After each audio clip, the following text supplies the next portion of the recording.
Hi guys! Magandang gabi! Welcome back po dito sa Gandara SRU channel for Showbiz Update. Nandito na naman nga po akong muli nagbabalik. Ang nagmamaganda ninyo kajismosang Kim Pao, wala na pong iba. Ang lokaret na si Gandara SRU upang magatid sa inyo ng latest update and fresh happenings patungkol kina Kim Chiu and Paolo Avellino.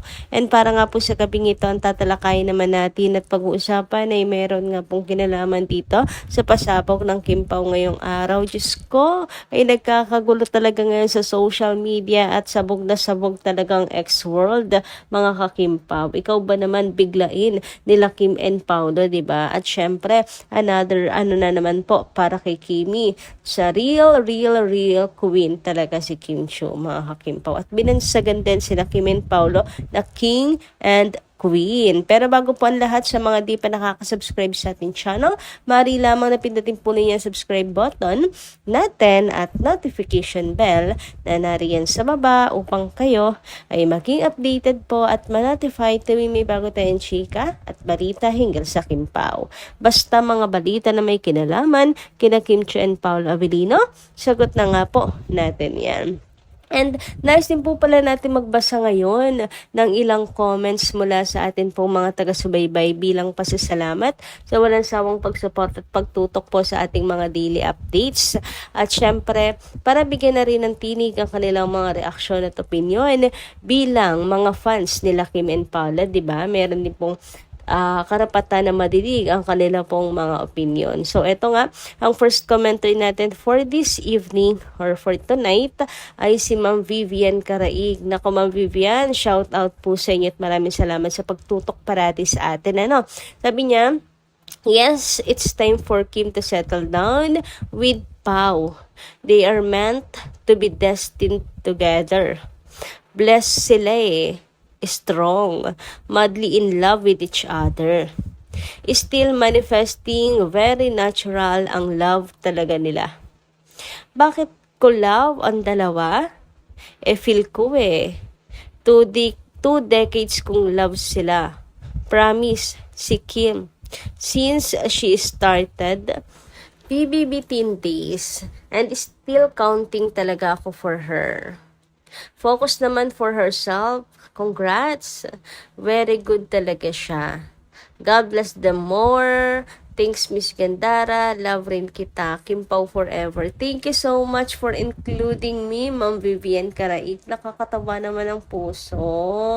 Ayan. Love na love ko rin po kayo ng mga ka-KP ko dyan na talagang walang sawa po. Nagmamahal kina Kim and Paolo. And speaking of focus naman sa kanyang sarili, totoo yan. Di ba? Kasi parang graduate naman na si Kimi sa pagtulong sa kanyang pamilya. Kumbaga, nagawa naman na niya yung part niya.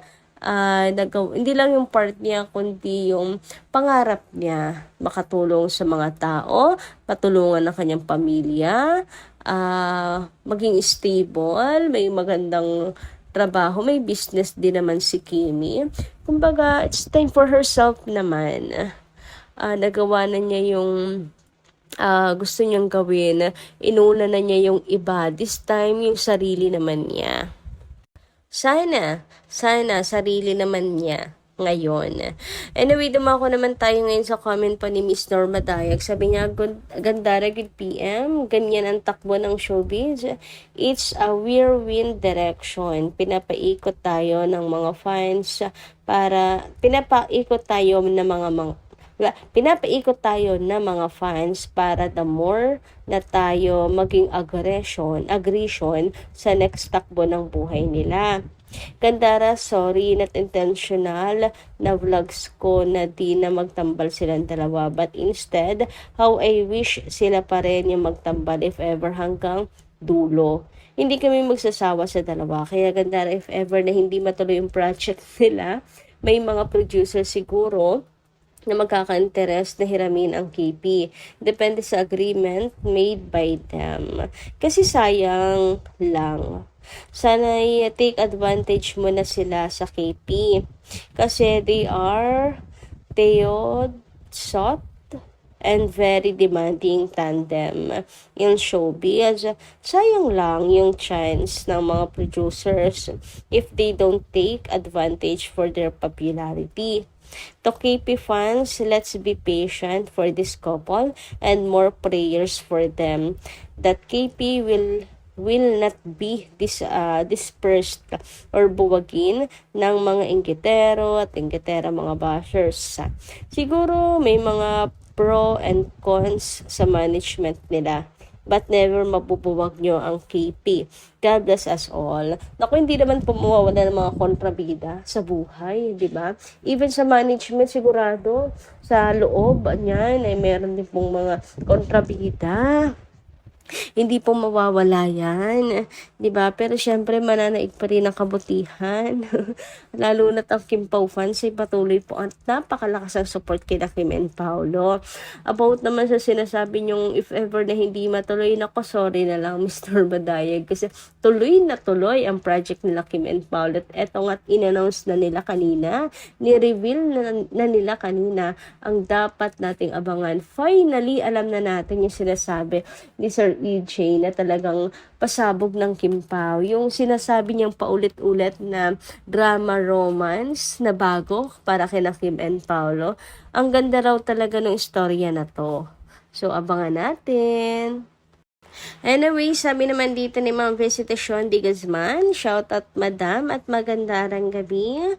Nasa dressing room ni Kim, si Paolo, hinihintay niya si Kim, diretso sila sa rehearsal para sa show sa World Tour. So ito yung nakaraan, nung mag-rehearse na nga sina Kim and Paolo, finally, ng kanila pong syempre gagawin para sa Kim Pao's World Tour. Talaga namang nakapagpabaliw din naman sa mga Kim Paulansya kasi nga that was the first time after months na hindi po makita si Kim and Paolo together. Alam niyo naman na kakagaling lang nila sa Paris. Kaya yung first ever in one frame mga ka-Kim Pao makita si Kim and Paolo, talagang ang mga fans ay halos mabaliw sa sobrang tuwa. Anyway, ngayon naman pag-usapan natin ang King and Queen. Huy, ang King and Queen na sila Kim and Paolo na trending ngayon sa Pilipinas. Huy, paano hindi magte-trending?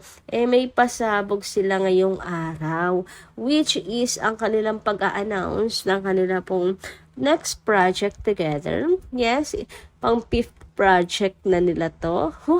Di ba yung sinasabi ni Paolo na ayaw niyang makukulong sa love team? May eto po siya. At mukhang kinakain ang kanyang mga sinasabi. Pang fifth project na nila to together.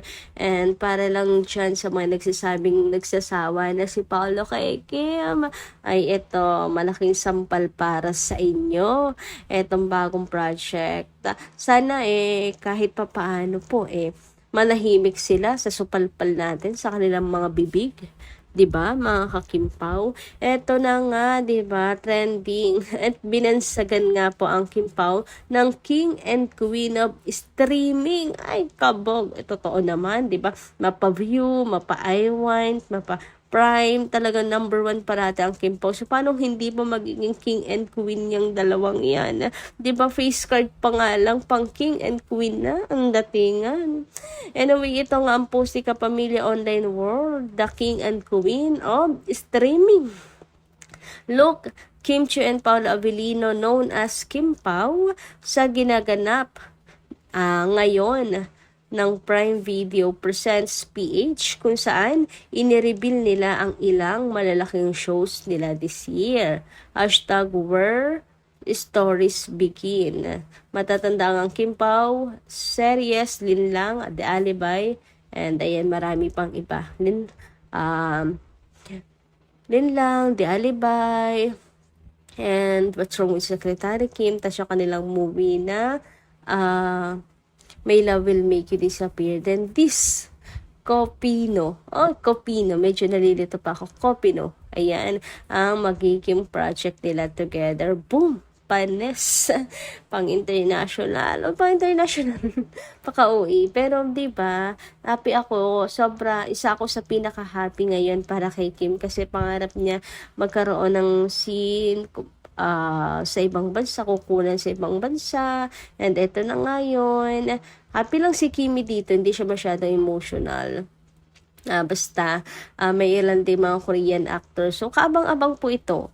Abangan natin yan mga kakimpaw. Anyway, speaking of blessings, Kim Chu, eto na nga, another pasabog mga kakimpaw sapagkat si Kim Chu, eto po, at nasa post ng The Cross, na featured ka ang Chinita Princess. Parang hindi naman nila i-headline si Kimi, di ba? Napaka-successful woman, actress, businesswoman, di ba? And eto nga yung post ng The Cross. We had a very special guest join us here at The Cross. Kimberly Shu Yap Chu. Kompleto. Ay, hindi pala kompleto. Wala pa yung Avelino. Huy, charot lang, charot. Wala pa. Our Chinita Princess is a Filipino actress, singer, performer, television host, and businesswoman. O, tingnan nyo naman, kinarir na talaga ni Kimi lahat. Dancer pa po yan. Known for her performances in a range of genres across film and television, she rose to fame after winning the first teen edition of Pinoy Big Brother 2006. Choose films have grossed almost 1.5 billion at the box office, making her one of the highest grossing box office stars of all time. Forbes Asia named her as one of Asia Pacific's most influential Filipino personalities and in 2020. Thank you for joining us, Kim. Grabe yung mga words for Kim Chu, mga kakimpaw, nakakataba ng puso. Well, lahat naman yan ay may katotohanan naman talaga. Pero sarap pa rin pakinggan, lalo na kapag kaiba yung pumupuri kay Chinita Princess, diba? Anyway guys, hanggang dito lang muna ang ating update. She's a real queen, diba mga kakimpaw? So yun lang po muna. Maraming salamat sa inyong pakikiligan. Kita kas po muli sa mga susunod nating chika. Maraming salamat at ingat po kayo palagi.